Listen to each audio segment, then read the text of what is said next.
Hello everyone and welcome back to the Tent of Abraham.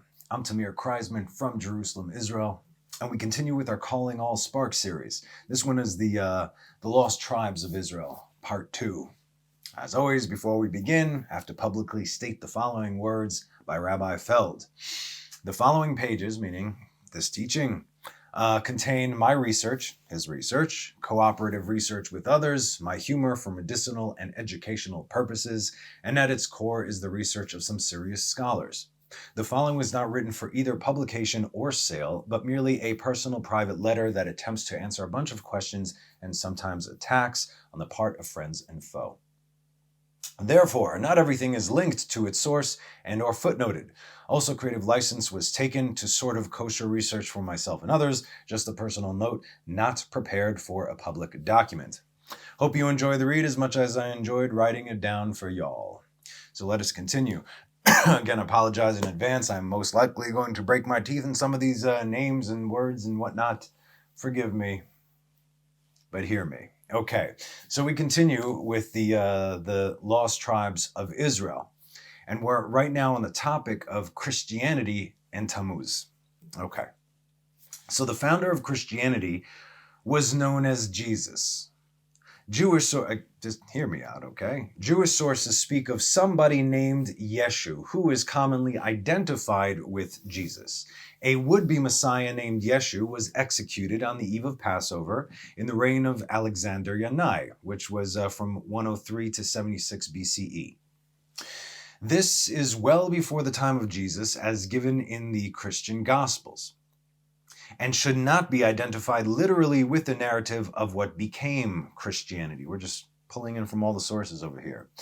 There was more than one person identified as a man-god, pagan-oriented, sucking in a Jewish cultured background across the generations. We've already been through this. There have been several Jesuses from all the writings over the course of 300 to 400 years. The terms used by the sages express that precise idea.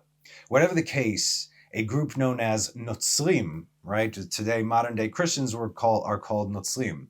Nuciaris accepted the figure of Jesus as their ideal. The name Jesus in Hebrew, Yeshu, is assumed to derive from the Hebrew word or name Yehoshua, i.e. Joshua.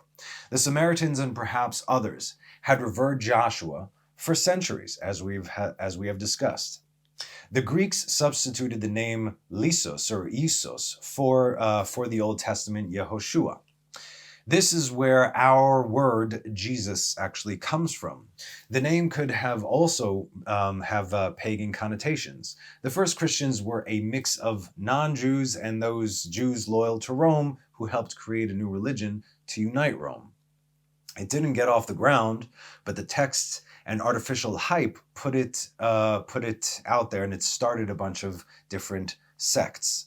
Thrilled to have some text for a new religion that was built on old ones, Gentiles and a few Hellenized Jews easily fell into it. Again, because if you look at everything, it's quite easy. If you compare what is Christianity today and Judaism today, you'd be like, yeah, well, if I could choose one and get equal share of salvation, which one would I choose? Most likely Christianity, right? Because all I got to do is say I believe, and that's it. Everything is done away with. Believe, be a good person. That's it, right? What do you need all this stuff with the Jews and the halachat and the mitzvah? What do you need that for, right? This is what we say to converts. Are you crazy? You're choosing this? Why would you do it? Depends where your soul is pulling you. So since that Roman dynasty ended, the attempt was a stillborn for ultimate Roman purposes. Soon it was completely Gentile. Right? It started off as there were a few Jews sort of in there. Amongst the early Christians was a group that was anti-Semitic.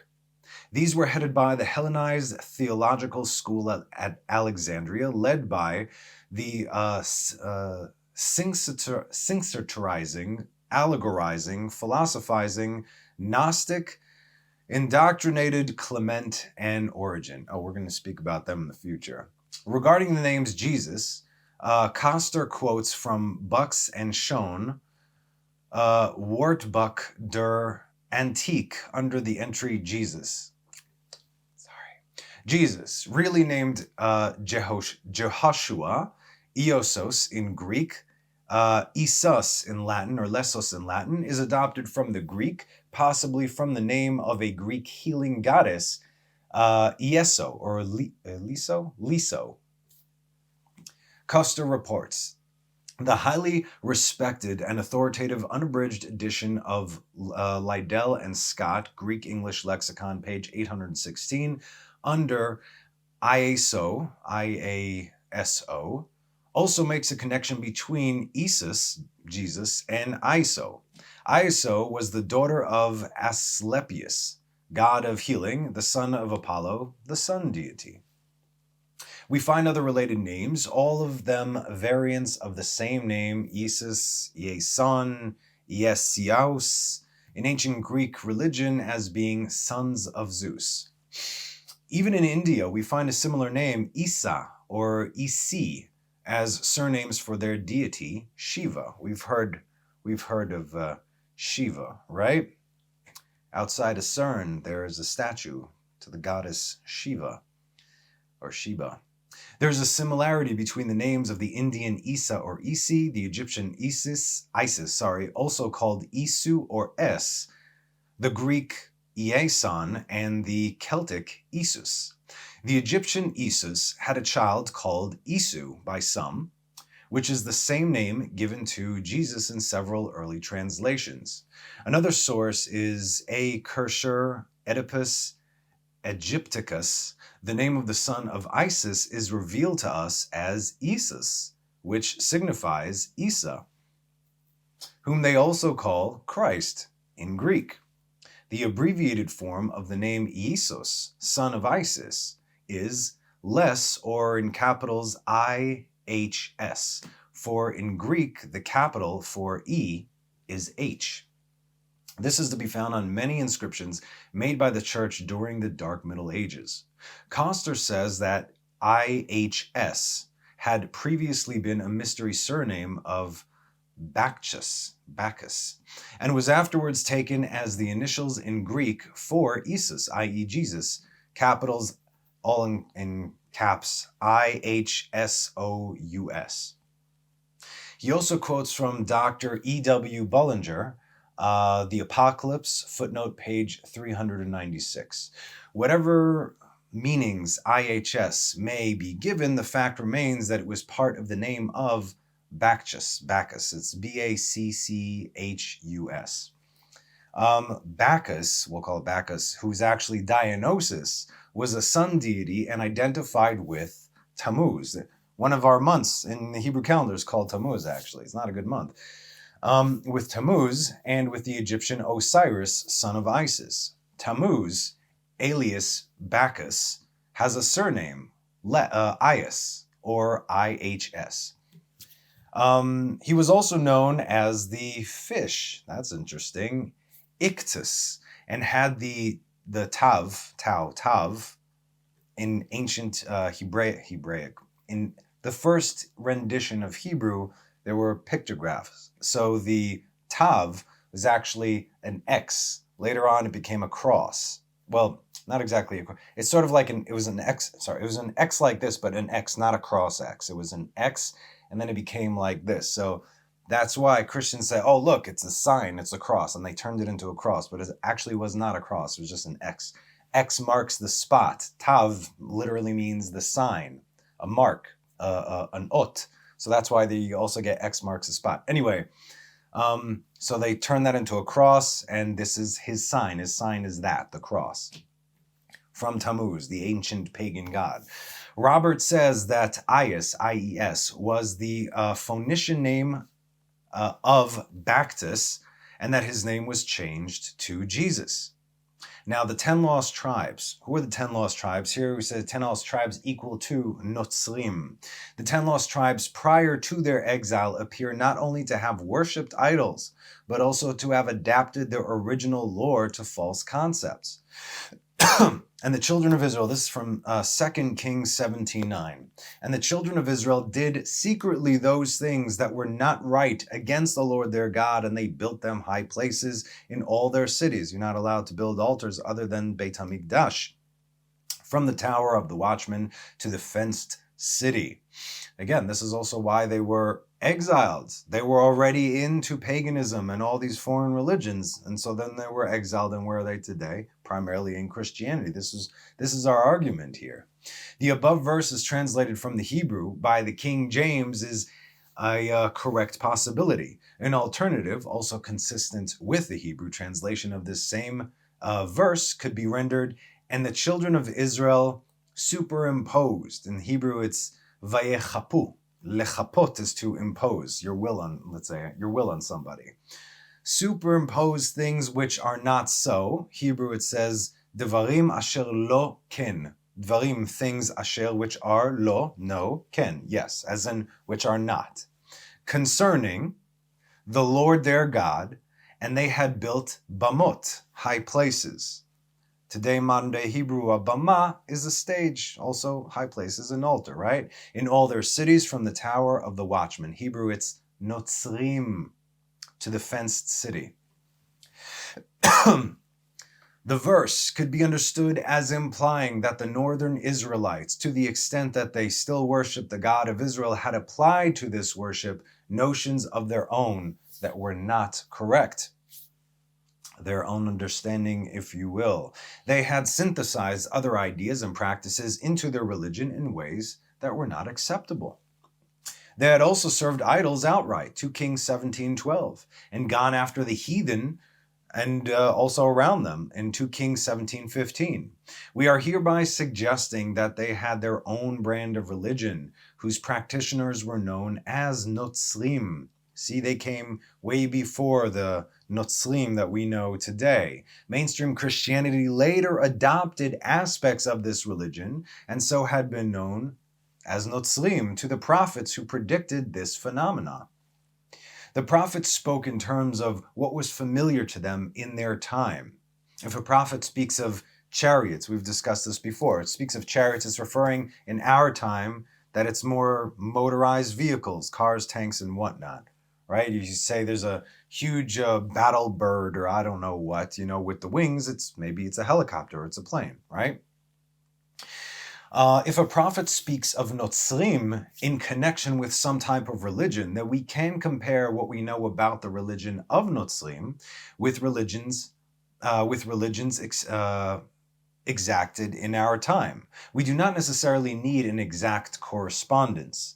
The 10 lost tribes are referred to by the prophets as Notzrim or as Natsuri Israel.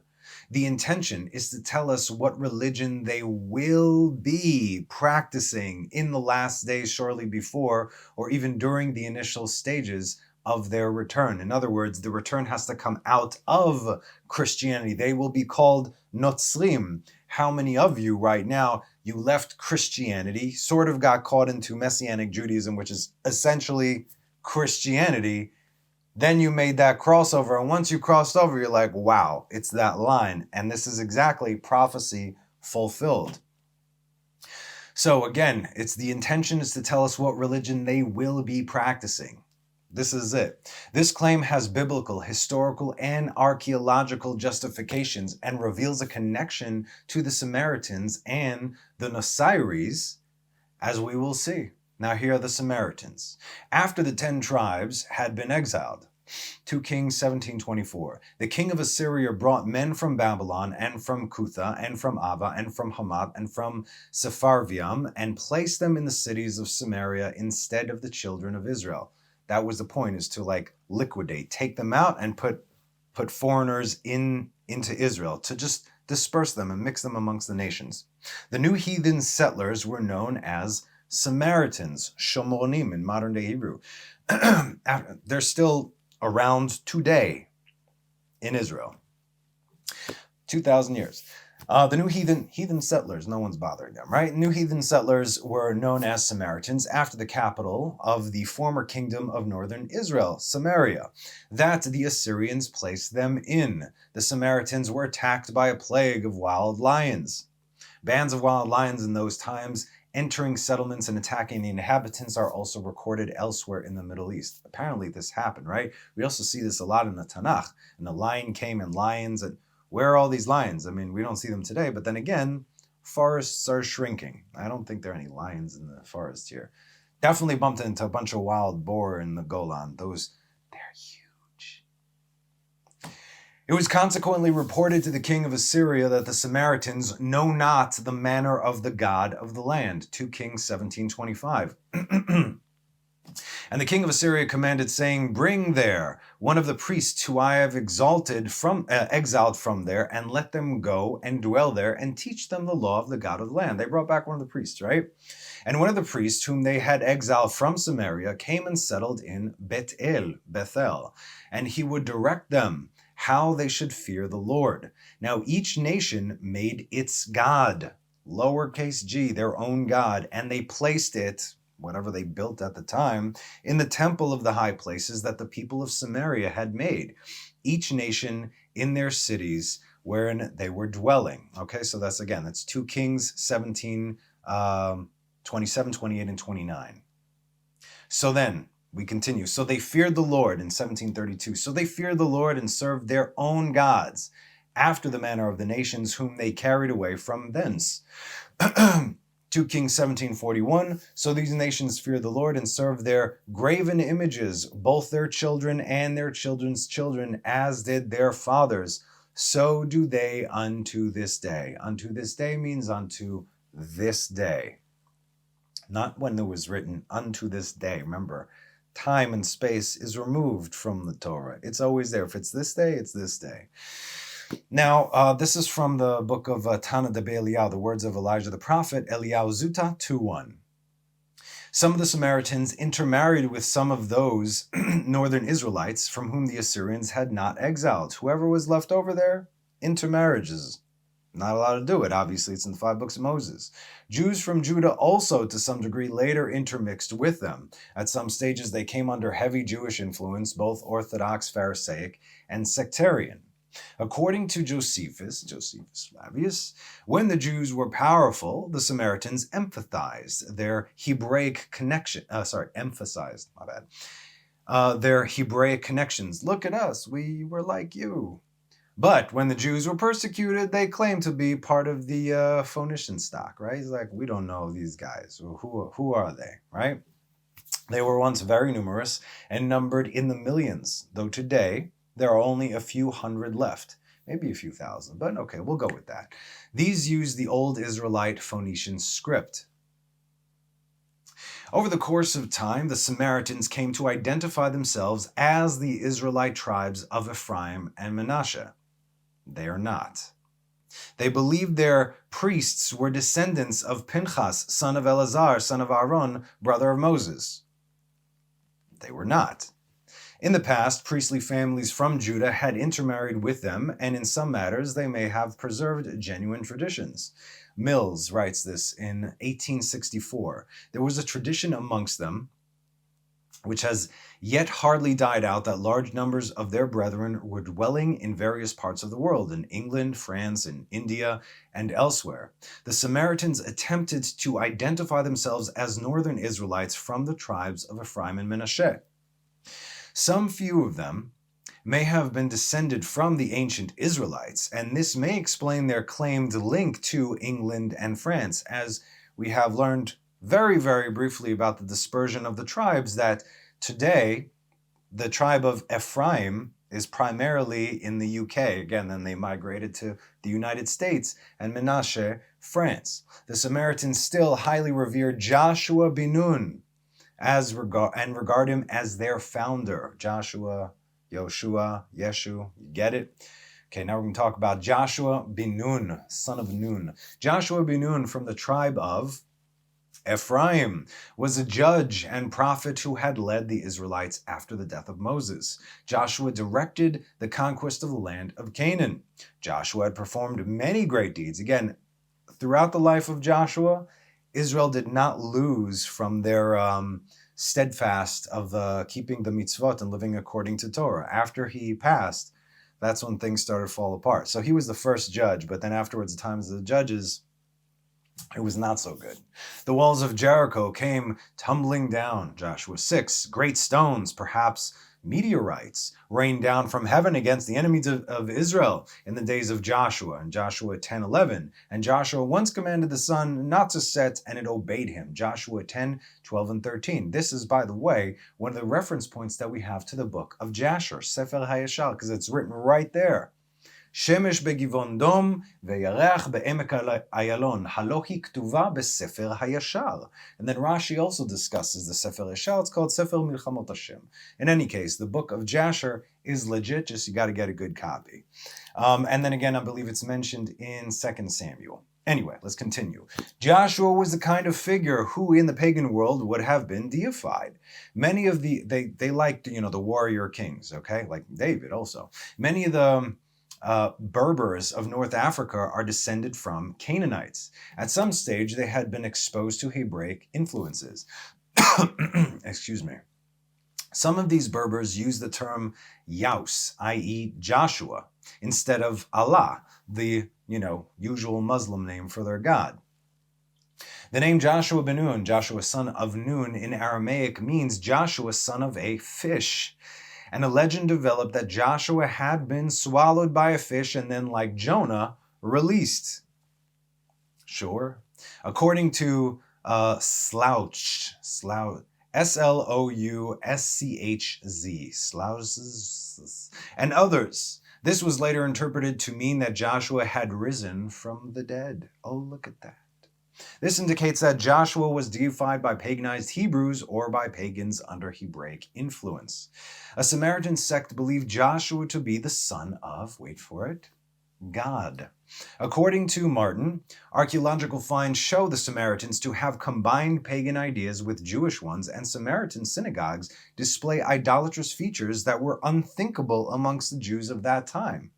See, that's why today I've seen plenty of people say, look, there's the fish and in this synagogue and whatnot. And it's, during the times of Jesus. But I'll tell you what, this is way, way before the time of the supposed Jesus from the Gospels. Way before. These things were already there, and it was somebody completely different. Like I said, it's not a man. It's a symbol, like Batman, okay? Anyone could wear the cape and cowl. Anyone could say, I'm Jesus and I'm Messiah. He claims that many Samaritans became Christians and influenced early Christian belief and practice. This is greatly held that the name Jesus is a form of Joshua, and thus the possibility of a link between the beliefs of early Christianity and those of the Samaritan sect, worshippers of Joshua. The Samaritans are credited with the organization of Gnosticism, which was a mixture of Old Testament and pagan ideas. Christianity. The Gnostics considered the God of Israel as the enemy and the Mosaic Code as oppressive. They were at some times also anti-Semitic, of course. They could also be anti-nominian, meaning that they believed in doing evil for religious reasons, the same as devil worshippers, right? Satanists, they understand that just like we have to do Kedusha and refrain and abstain from the pleasures of this world, they take that upon themselves and get as filthy as possible with the most despicable things you could possibly imagine. That's what they do to receive power from the tum'ah, from the impurity, and it actually does give them power. Maybe we'll talk about that one day. Maybe not. Acts 8:5-25. Yeah. The early followers of Jesus, after his death, according to the New Testament, converted many of the Samaritans, among whom was Simon Magus, or Magus, who is described as being a sorcerer and was thought by his followers to be a man of God. That's from the book of Acts, chapter 8. It is claimed that Simon Magus, the Samaritan, was a Gnostic. Shortly after the foundation of Christianity, Simon Magus went to Rome and became a religious leader.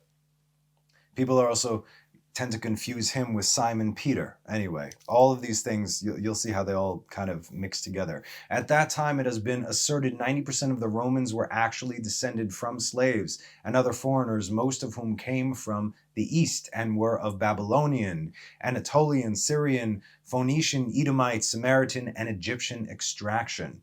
Rome was a melting pot. People from Asia Minor and Syria were especially prominent. In Jewish tradition, it is often stated that many of the early Christians came from Edom.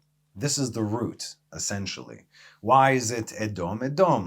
Adom, blood, red, dam, war, destruction. These Easterners practiced Eastern mystery religions and were and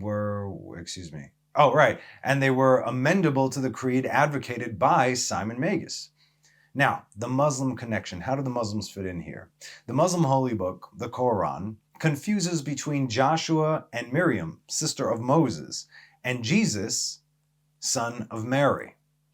This confusion may be simply a mistake due to the similarity of the names.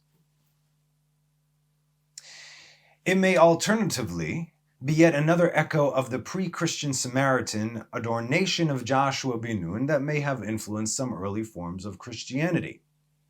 The second Muhammad, as in number 2, founded Islam. He writes, no time to explain here. Okay. After the death of this Muhammad, his followers struggled over the succession of, and Ali, his son-in-law, was killed, right? So who's going to take over now? Ali had been almost deified, even in his own lifetime, by a certain Saba, who was of Jewish or Samaritan extraction. Saba means elder, and in modern-day Hebrew, Saba means grandfather.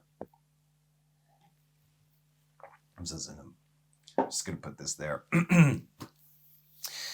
Before becoming a Muslim, Saba had headed a sect that worshipped Joshua Binoon. You have to understand this. The disciples of Ali, of whom Saba was one, became the Shiite Muslims, some of whose fringe groups regarded Ali as the incarnation of God. Remember, they split into 2 groups, the Shiites and the Sunnis.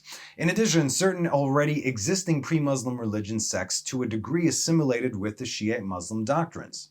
They adapted their way for Ali to their own notions and practices. One of these sects was that of the Nuciaris, as we discussed the earlier versions of what is called a Notzri, who might have actually been one of the forerunners to the Notzrim, meaning, in Hebrew, Christians. There is this whole thing, who developed Islam? It actually originated from Christianity, but now we're coming down to the root of it. Was it the actual Christians today, or the cult sect Notzrim, to which Christianity itself was derived from? The Nuciaris, who are they? This is Pliny, New Hampshire 581. Spoke of the region Nazarini on the upper or notes or northern Syria, Apamia, near Antiochia. This had been a Phoenician area where the god Adonis, Tammuz, was worshipped under the name of El Elyon. El Elyon, supernal God, right? This name is of Hebrew origin. It is the same as, El Elyon. It's just spelled differently in English, but it's the same thing. And in Hebrew means God Almighty, supernal God, highest of all gods. The pagans had taken the name and applied it to their own god. The Nuciaris emerged from the Nazarini area. The moon-worshipping pagans of nearby Haran influenced the region of the Nuciaris. What's the symbol of the Muslims? It's the crescent moon. They even have a star up there. The Nuciaris emerged from the Nazarini area. The moon-worshipping pagans of nearby Haran influenced the religion of the Nuciaris. The Nuciaris are also known as, or include, Alawats or Ansarius. Some authorities trace the Nuciari Ansaris back to the original Canaanite inhabitants of the area. The Nuciaris claim an association with John the Baptist and to be descended from Israel. They are called Galileans by the Arabs and make Samaria, i.e. the past capital of northern Israel, an important center. This suggests Samaritan origins. Epiphanios, he writes from Versus Arisis 118, spoke to the Nosiraoi, east of the Jordan in Gilead and Batania, Bashan. The Nosiroi, i.e. the Nazareans, were a pre-Christian Jewish sect who rejected the Torah but observed most Jewish customs. Again, customs are not laws. Customs are customs, okay? They are probably linked to the later Nuciaris, who had the notion of having been in the general area. The Nuciaris, at least in part, have Samaritan origins. They worshipped a trinity composed of Muhammad, Salman, and Ali. Ethnically, they represent different groups who have adopted the same teaching. The Muslims accuse the Nuciari of drinking wine, eating pork, sexual debauchery, and worship of the devil.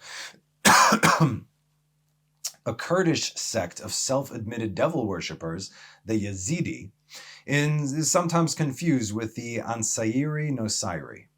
The Yazidis venerate Jesus but call him Esav.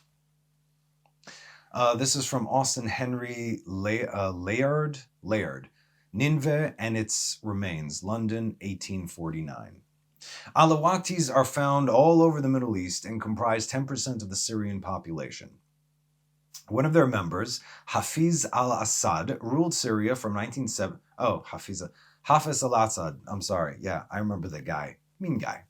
Hafiz al-Assad. Yeah, so he ruled Syria from 1970 onward. He was our most dangerous enemy. Yes, this is true. This man massacred tens of thousands of his fellow Syrians and tried to destroy the state of Israel on many occasions. He ruled with the help of his own sect, which, having formerly been held in contempt, had risen to power through cooperation with the French during their occupation of the Syrian area. Under Assad, his son is ruling now. But again, who's ruling them really? It's Putin. Under Assad, Syria took effective control over most of Lebanon and overlooked the production of heroin. 20% of the heroin sold in the U.S. was under Assad's control. Loftus and Aarons, 1994, page 382. Yep. The followers of Jesus were first called Christians in Antioch. Book of Acts 11:26, in circa 50 CE. Before that time, they had been known as Nazareans, which in the Middle East is pronounced the same as Nuciari. From the city here is called Nazrat. In local Arabic, the very name Nuciari is a diminutive for Christian. Nutzrim, Nuciari. Isaiah 45:20 says, first I'll read it. He addresses himself to the Israelites who are in the later time will be refugees from amongst the nations, or who are the descendants of such fugitives as many of the 10 lost tribes at one stage were. So Isaiah 45:20 says, assemble yourselves and come close together, O refugees from out of the Gentiles. 10 tribes. They who have no knowledge carry their idol of wood and pray unto the God that cannot save. Wood, cross, get it? Verse 21, who has declared this from ancient times? Who? Have not I the Lord, and there is no God else besides me? There ain't no Trinity. A just God and a Savior, there is none besides me. Jesus don't save. You see, whenever you say Jesus saves, that's idolatry. Right there, book of Isaiah. Isaiah 45:22, look unto me and be saved, all you ends of the earth, for I am God, and there is none else. It's very, very clear. Either these refugees or the nations amongst who they dwell worship an idol of wood, i.e. crucifix, as we discussed. Later, the Celts also worshipped a cross. It is a fact, says Maurice, not less remarkable than well attested, that the Druids in their groves were accustomed to select the most stately and beautiful trees as an emblem of the deity they adored. And having cut the side branches, they affixed two of the largest of them to the highest part of the trunk in such a manner that those branches extended on each side like the arms of a man, and together with the body presented the appearance of a huge cross. And on the bark, in several places, was also included the letter Tav. This is from Hislop, page 199. Other verses, see, the cross is an ancient pagan thing. Other verses in Isaiah indicate that the exiled Israelites will be adherents of a form of worship whose ideas paralleled those later adopted by mainstream Christianity. Isaiah 49:6 says, raise up the tribes of Jacob and and the preserved, the Hebrew Notzarai, right, Notzrim of Israel, to return. For I have given you as a light unto the Gentiles for my salvation to reach unto the ends of the earth. The word Notzrai translated in the King James above as preserved. Linso, in modern day Hebrew also Natsul. When we're in the army, you have your gun is 3 states, right? One of them, safety, is Natsul, kept, right? That's what safety means, Natsul. But again, that's on the weapon. Also connotes enclosed or locked away. Here you go. Sometimes it is translated as watchman. In the verse above, Notzerai of Israel refers to the 10 tribes. We have discussed this verse before several times in our classes. Okay? This one. As indicated, the name Notzerai hints at a form of Hebrai's semi-pagan religion that may then have remained and from which one from Christianity may have developed. The Hebrew Notzri was the name given to a Christian and is derived from the appellation they called themselves in the beginning. Whatever one thinks of Christianity, this interpretation and related expressions indicate that the 10 lost tribes at the time of their return, or just before it, will be practicing a form of Christianity. And yes, that includes Messianics. Hebrew verbal roots. In Hebrew, every single word may be considered as derived from a verbal root of 3 letters. All words, sometimes 2. All words based on the same 3 letters in the same order are assumed to have a similar internal meaning. The root, netzer, right? Notzrim, netzer, nun, tzadik, reish, is that from which the word notzri, meaning Christian, is derived, allegedly in honor of Natseret, Nazareth, which was considered the hometown of Jesus. That's a Jesus the Nazarene, right? Hanotzri, because he was from there. That's one of the possibilities. It was suggested above that Notzri had previously been the name for a type of religious practice, ultimately perhaps derived from the 10 lost tribes. Remember, before they left. At all events, the prophets and Isaiah especially may be understood as employing this root in connection with the 10 lost tribes, sometimes in a sense that appears to have religious connotations.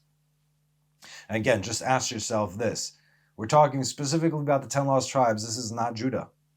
Not Judah.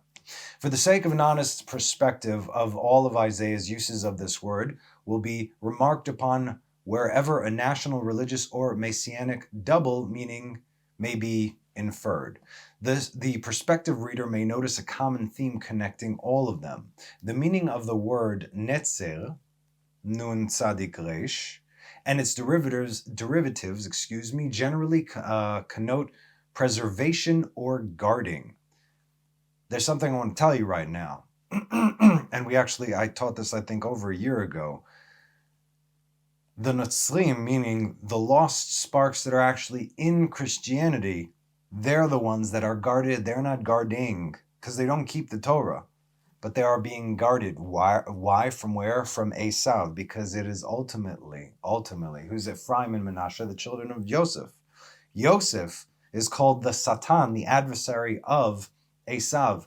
Mashiach ben Yosef is going to destroy Esav. And Yosef is hidden from the evil eye of Esav.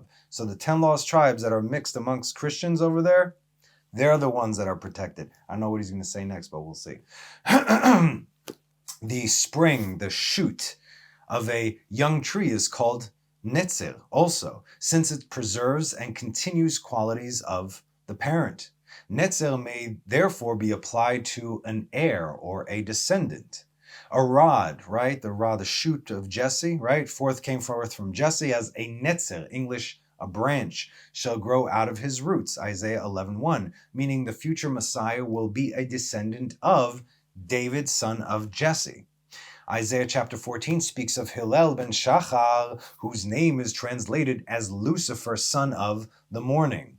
Whoever this person was, or will be, his image seems to be based upon that either of the king of Tyre or the king of Babylon. where the Jews went, where the Jews were taken, where King of Babylon and King of Tyre were, where the 10 tribes were taken. This man, i.e. Lucifer, claimed to be like God. Just listen to this language. Who claims to be like God? Isaiah 14:13-14. Yet he will be thrown out of his grave like an abominable netzer, English branch, Isaiah 14:9. Did you hear that? Did you hear what I just said? This man, Lucifer, who he reveres as a god, but he will be nothing but a man, will be thrown out of his grave like a despicable or abominable shoot. Yes? Okay. Side note, listen up. The whole subject of messianic movements and the theological pitfalls they are subject to many perhaps be illuminated by examining the case of a relatively recent Jewish false messiah. We have plenty of those. Shabtai Tzvi, if you haven't heard of him. 1625 to 1676. He was born Jew and began a messianic movement in Southeast Europe and in the Middle East. He was born to a woman of uncertain character.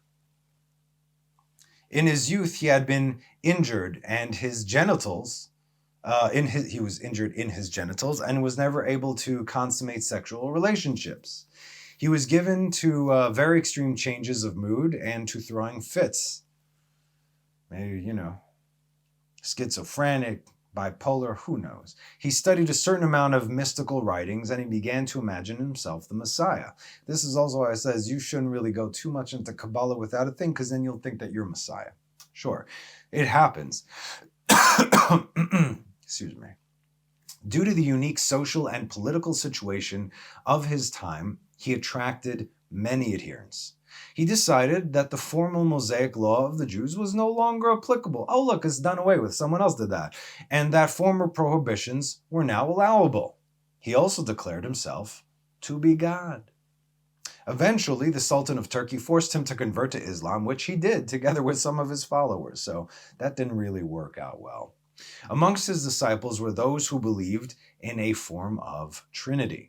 Jacob Frank, a follower of Shabtai Tzvi in Europe, led a group which converted to Catholicism, was violently anti-Semitic, and had orgiastical practices. Orgiastical? Yeah. This from Gershom G. Scholm, Major Trends in Jewish Mysticism, New York, 1946. Shabtai Tzvi himself and his followers after him had close contacts with and were influenced by an anti-Nominian pseudo-Muslim sect in Turkey, which also influenced certain German anti-Semitic mystical thinkers who in turn helped lay the ideological basis of National Socialism. Leave it to the Jews. We were given the power, so we can do incredible good things, or we can create incredible destruction. We continue. The children of Israel in the future will be the Netzer, English branch of God's planting, Isaiah 6:20, meaning Israel, lost tribes. Y'all out there. God promises that the tribes of Jacob, according to the context, meaning the 10 lost tribes in their places of exile, will be raised up, and the Natsuri, English, the preserved, the Notzri, of Israel restored. They shall be a light to the Gentiles and salvation unto the end of the earth. Isaiah 49:6. Christians will say, oh, look, it is the Notzri, meaning who they call the Christian. Jesus, he will be raised. It's not talking about Jesus. It's talking about the 10 lost tribes. This is you guys. You have to take everything within context. Isaiah chapter 65 speaks mainly concerning the 10 lost tribes. Isaiah 65:1, I was sought of them that asked not for me. I made myself found to those who did not request me. I said, I am here to a people who did not call my name. 65:1, I spread my hand out all day long to a deviating people. 65:2, a people who were angering me, sacrificing in the gardens and offering incense. 65:3, which remain among the graves and lodge in Notzrim. In the King James, in the English, it's monuments, who eat the flesh of swine and dishes made of corrupt, i.e. non-kosher meat. Because everything's done away with. Isaiah 65:4.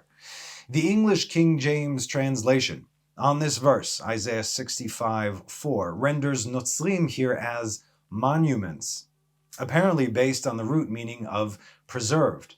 The monuments, quote unquote, spoken of are in graveyards, preserving the bodies or memories of the dead. The word Nuciaris may alternatively be understood as referring to the watchmen's huts in the graveyards. Who does that?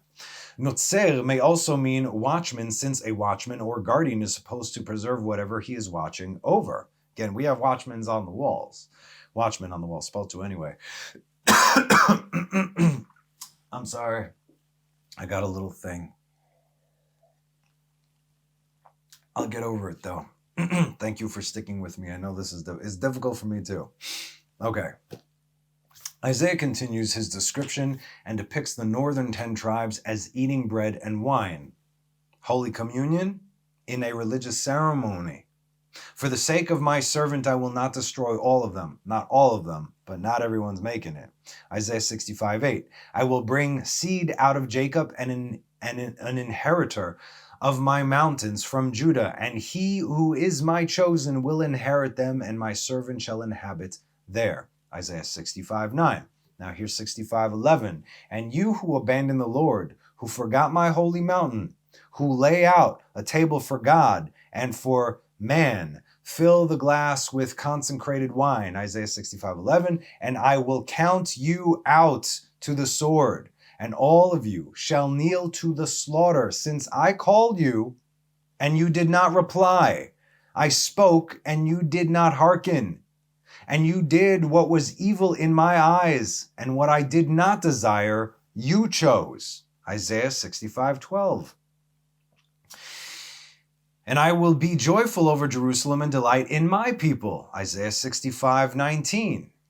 And the wolf will lie down with the lamb. Isaiah 65:25. Not everyone is going to make it. You could say, well, if everyone is a spark, sure. But again, we're going back to the days of Egypt. There were millions upon millions of the children of Israel in Egypt, and only 20% left. What, God doesn't love all his children? Sure. But only the children who choose to follow God and not the ways of the world or idolatry made it out.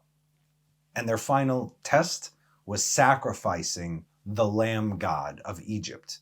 Like many of you have to sacrifice the lamb god that you call Jesus today in order to get out. Otherwise, you're stuck there. 20%. Like it was, so it will be. Don't forget, not everyone's getting out. You got to do this. The hardest thing that you have to do. But that's your ticket. Isaiah chapter 66 is addressed to and speaks of the 10 lost tribes of Israel, the Jews of Judah, individual Jews and Israelites whose ancestors were assimilated among the Gentiles and the Gentiles themselves. Again, not everyone here, even today in Israel, is really a Jew. It's a sad state, but this is where the secularism and the reform and conservatism kind of played a role in this whole hitbolelut, assimilation.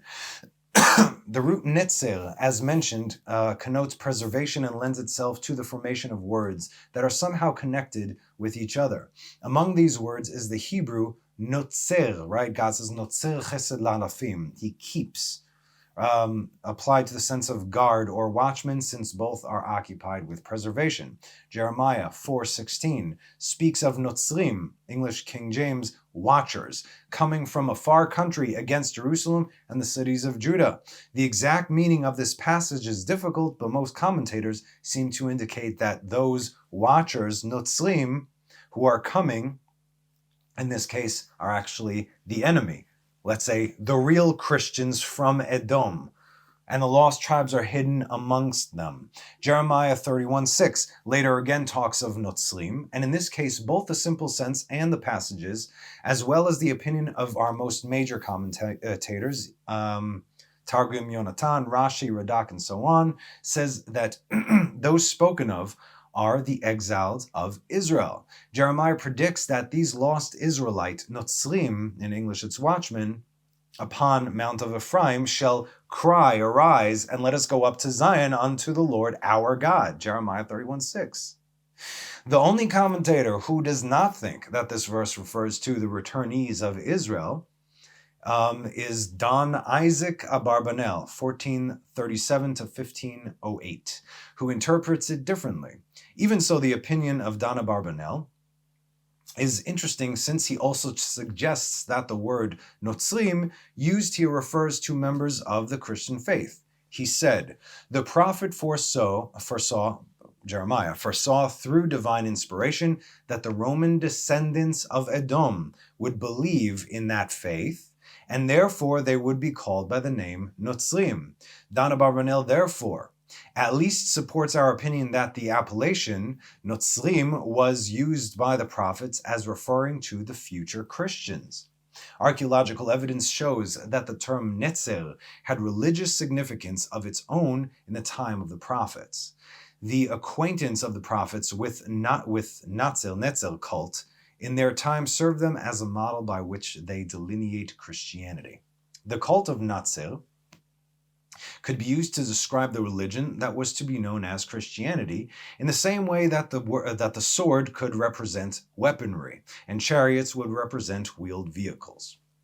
Now we got a little bit of archaeology here. Sorry, I'm not putting any pictures up. So archaeology. The name Netzer is found on an inscription from Sukkot, modern Deir Allah in Jordan, which after the earthquake in 750 BCE was repaired, so it must have existed well before then. 750 BCE. Netzer, the word over there. The name on the inscription is actually NKR, Nakar maybe, in Hebrew, but is rendered in Hebrew as Netzer, Natsar.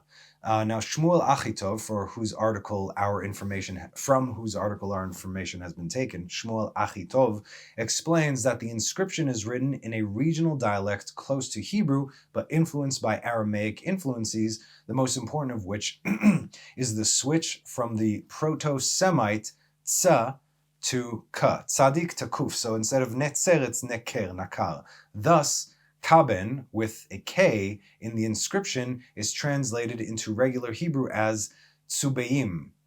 Kaken is tsuka in Hebrew, and nakar is netzer, and so on. So this is how they understood it, and this is how you can actually read it. And so on, with K being transliterated into Hebrew as tsa, which is tzadik. Sukkot is a territory which was ascribed to the Israelite tribe of Gad. Joshua 13:27. Gad is where the plot of Gad is on the east side of the Jordan, and it's actually where Moses was buried. In one of the mountains over there, we don't know till this day. The inscription was written in a local Hebrew with peculiarities of its own, as well as Aramaic influence. It has two completely preserved sections. In the first section, it speaks of Bilam, the Gentile prophet, who was hired to curse the children of Israel, Numbers chapters 22 and 23. And in the second, of Netzer, second one is Netzer. The inscription is illustrated and explained in an article by Shmuel Achitov, Ancient Inscriptions of the Peoples East of the Jordan. That's in Hebrew, and in Hebrew it's Hayarden veHatariya, 1995, Jerusalem.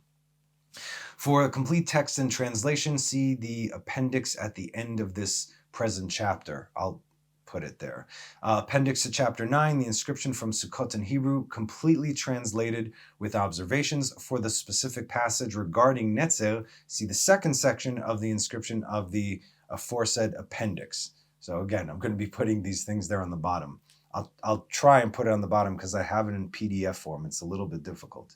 According to the article, the inscription is understandable as saying that Netzer dies and goes down to the underworld, a place from which no one returns. A curse on the male genital organs is referred to there as well. The name Netzer or Natzer in this inscription is understood by Shmuel Achitov to mean inheritor. The content of the inscription appears mythological in character and is consistent with the supposition that Netzer was a well-known legendary figure. Again, this was found and dated back to, this was found in the earthquake of 750 BCE, which means it was there way before. Referencing to Notzrim in the prophets may therefore hint at belief in someone represented by Netzer. This belief may have been assimilated to other concepts similar to those later retained by the Christians who at first did refer to themselves as Notzrim. In other words, they took the name of one of the regular pagan cults of the time over there. This present chapter should be considered in line with other branches of evidence with which it forms a total interlocking complementary body of identification. Proof. As well as being at the ends, geographical extremities of the earth, the isles of the sea, in the north and west, enlighteners of the nations, blessed with riches and power, a Brit Am, etc. The 10 lost tribes must also be holding religious beliefs that make it pertinent to call them Notzrim. Why would I call you a Notzri unless you hold on to Christian beliefs, and therefore consistent with those of Christianity? That's why if you call yourself Messianic or whatever, but you believe in any form of Jesus, Notzri, Christian, that is what it is. The 10 lost tribes before being exiled had religious ideas of their own and may have been called Notzrim like the Samaritan sect that came after them and which may have been influenced by them, most likely. The name Notzrim and its derivatives was later applied to the Christians who at least superficially had held parallel notions. References in Isaiah and Jeremiah to Notzrim in connection with the lost Israelites together with other passages also in Isaiah, such as described religious practices, leave room to suppose that the 10 lost tribes right up unto the end times will be of a Christian persuasion, and therefore must be searched for amongst the Christian nations. This is what this study is for. That's it. People say, I'm a spark. Are you? It really remains to be seen. Your deeds have to do the talking here. Like I said, if you hold on to Christianity, Jesus, New Testament, in any way, you are not a spark by default. It's like saying, I am Israel. Okay, convert. Let all that stuff go. Show me. I have the spirit of Israel. Sure, convert. Show me. Don't even show me. Show God, because this is what it says that you have to do. Remember, Judah is the giver of the law. So anyone could say what they want. Go ahead, have at it. I don't care. The sparks are supposed to come out, and whoever is supposed to come out will. And whoever doesn't get this, it'll stay there, and that just means you're not a spark. It's very simple. There's no beef. No problem. It's all good. The fact is that the 10 lost tribes are amongst these people, so why should the prophets have not mentioned it? Verses from Isaiah in the Hebrew Bible that suggest the 10 lost tribes to be practicing Christians. Isaiah 66:17, worshiping a crucified eunuch. Ezekiel 8:14, women of Jerusalem weeping for a crucified god Tammuz, who is identical with Apollo, whose mouse-eating worship was described in Isaiah 66:17 above. 2 Kings 17:9, the 10 tribes were exiled for being religious innovators and idolaters unto the tower of Notzrim, i.e. literally meaning watchmen, but maybe hinting at Christian-like beliefs such as those maintained by the Notzri sect before the appearance of Christianity. Isaiah 45:20 seems to describe the exiled Israelites as carrying an idol of wood. Come on, you don't see this. Isaiah 49:6 speaks of Nuciaris Israel in apparent reference to the lost tribes. Isaiah chapter 65 mentions Israelite Notzrim in connection with swine eaters. See especially Isaiah 65:11, arranging a table for God, wine for money, right? Okay, bread and wine, communion, you get it. God with a lowercase g, not God. Other, whatever. They need, however, to outgrow the pagan side of its roots. I hope this is a wake-up call for whoever. The good news. Oh, here's the real good news, right? They are growing, moving, and advancing through its Hebrew roots back to Torah, following the God, the true God of Israel, out of Christianity. Now, I'm going to read some of the inscriptions we discussed before. This is the book of Bilam, Ben Beor. There's a book of Bilam, apparently. The inscription from Sukkot in Hebrew, completely translated with observations. This is that piece of parchment that they found. Okay, so section 1. Just note the text and translation below are presented for the sake of perspective, so that the reader may obtain a notion of the source material. Portions of the inscription are missing. The writer of the inscription seems to have assumed that the reader would be familiar with the subject matter. So the translation of this section 1 is based on that of Achitov. The major difference between, it's still heads up. The major difference between our version and that of Achitov is that Achitov assumes that numerous gods are being referred to, whereas we do not see why one deity could not be the intention. The singularity of the deity expressed appears to accord with the existing text. This is despite the fact that in the belief that the existence of other lesser gods or spiritual forces is quite evident. Whichever approach one adapts, whether ours or that of Achitov's, difficulties remain. The whole passage appears strange to our modern psychology, but it is similar to that of fertility cults elsewhere, including those of Scandinavia. More 10 tribes are there too. Okay, so the book of Bilam. The book of Bilam, son of Beor, a man who saw God, was he. And came the God of gods unto him in the night, and he saw a vision. Now, we know from the book of Numbers that God actually did this. He spoke to Bilam. The prophecy was, and he said unto Bilam, the son of Beor, thus will be done without delay. No man has seen what you have heard. And Bilam arose the next day, missing text, and he was unable to, missing text, and he grievously wept, and God came up to him. And he said unto him, Bilam, son of Beor, why do you fast and weep? And he said unto them, sit, and I will tell what Shaddai, the Almighty, right, will do, and then go and see the works of the God of gods. The gods are gathered together, unified, alternatively, the God united. Okay? The Shadim, it says with a nun, but Shadim, it's demonic forces or godly forces, similar to the Irish Seda, and from the same root, arrayed themselves together and said to the sun, in the sky, the sun, blossom forth, dam up the heavens with your clouds, make darkness and not light forever, and upon your dam walls, like dam, not dam, dam walls, there place a seal in the cloud of darkness, and let it not be thought of forever.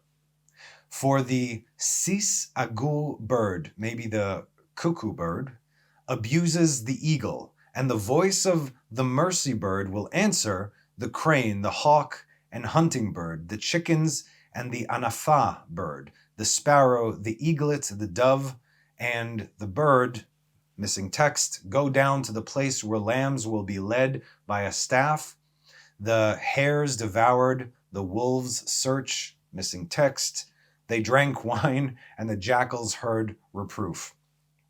The cubs of the fox mocks the wise men, and a poor woman concocts perfume, and the priestess, missing text, upraised girds a horn. He who takes thorough consideration will be so considered, missing text.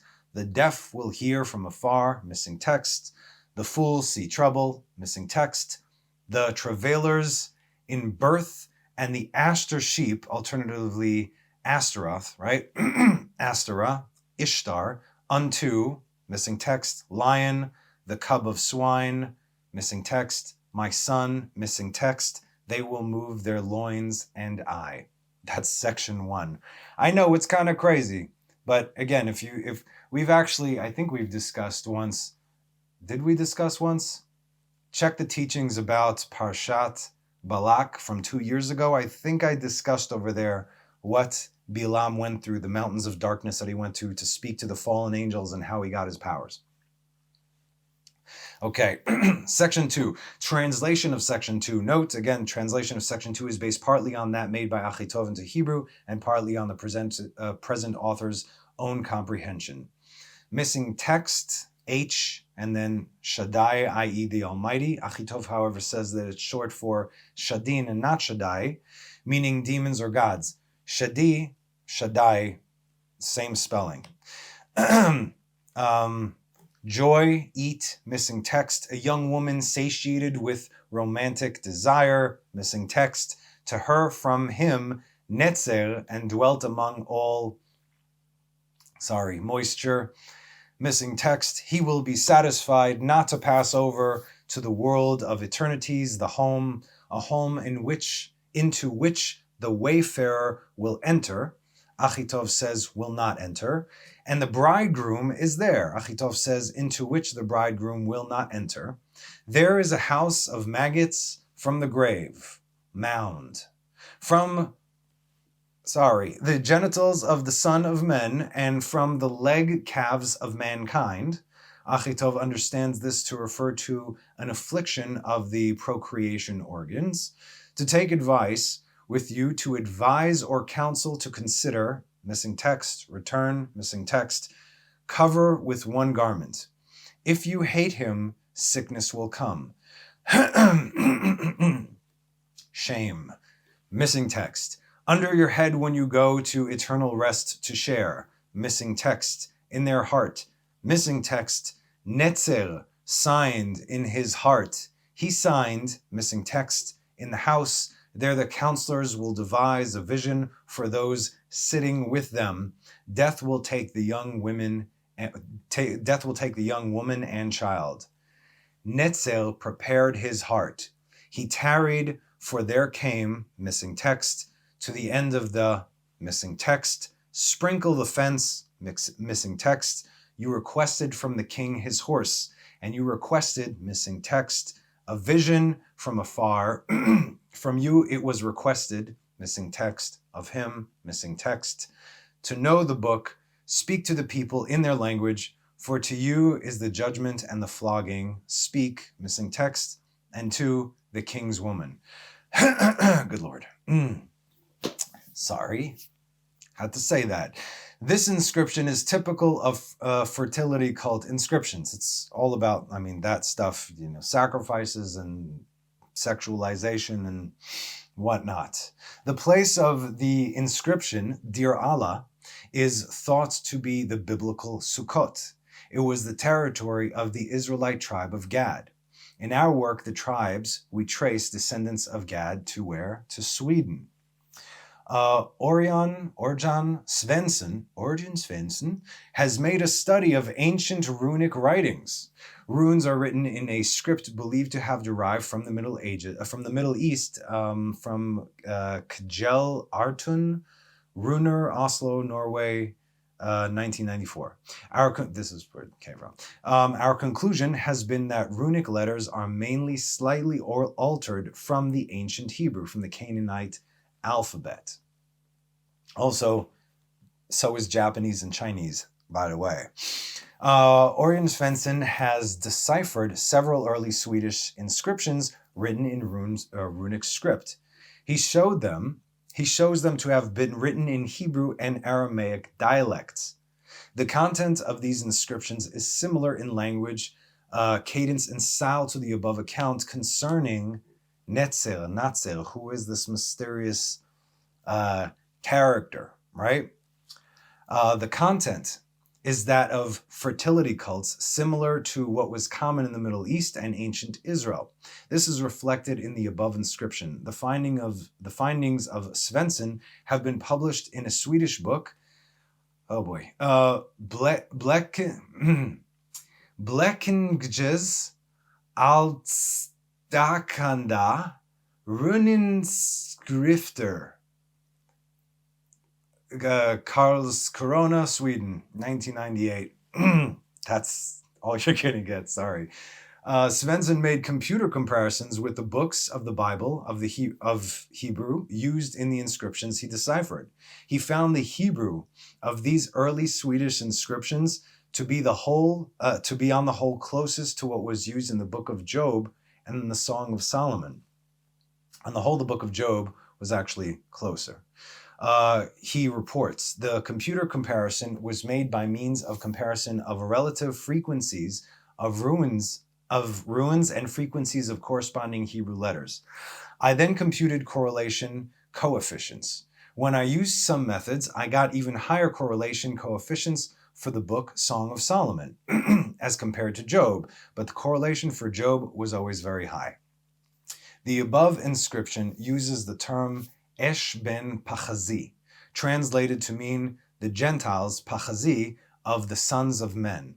A similar term, Pachadi, is found in the book of Job, and only in the book of Job, where two refers to sexual organs. Job 40, verse 17, translated in the King James as his stones. The difference between Pachazi and Pachadi is explained by the fact that words in Hebrew pronounced with a D, the Daled, in Aramaic were usually rendered as a Z, meaning Hebrew's Zahav, and Aramaic it would be Dehav. Zahav is gold, so gold in Aramaic would be Dehav. That's all for now, folks. You ain't seen nothing yet. Okay, so so this is how this class ends, all right? And this is also the end of Rabbi Feld's compilation that I will be sharing with you, but we're not done yet.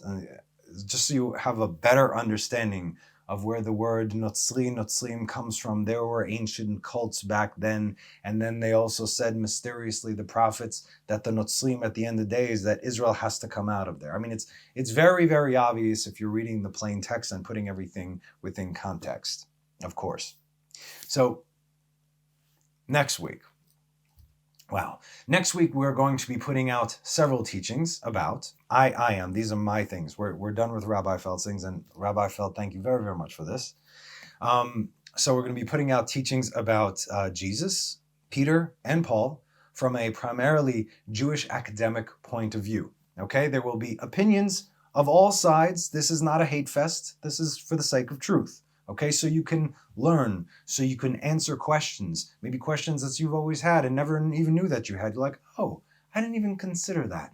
We're just learning more information here. Okay, so this is my own study, and the information is important because of what comes after that. The following week, meaning in 2 weeks' time, and perhaps even the following week as well, because there's so much info.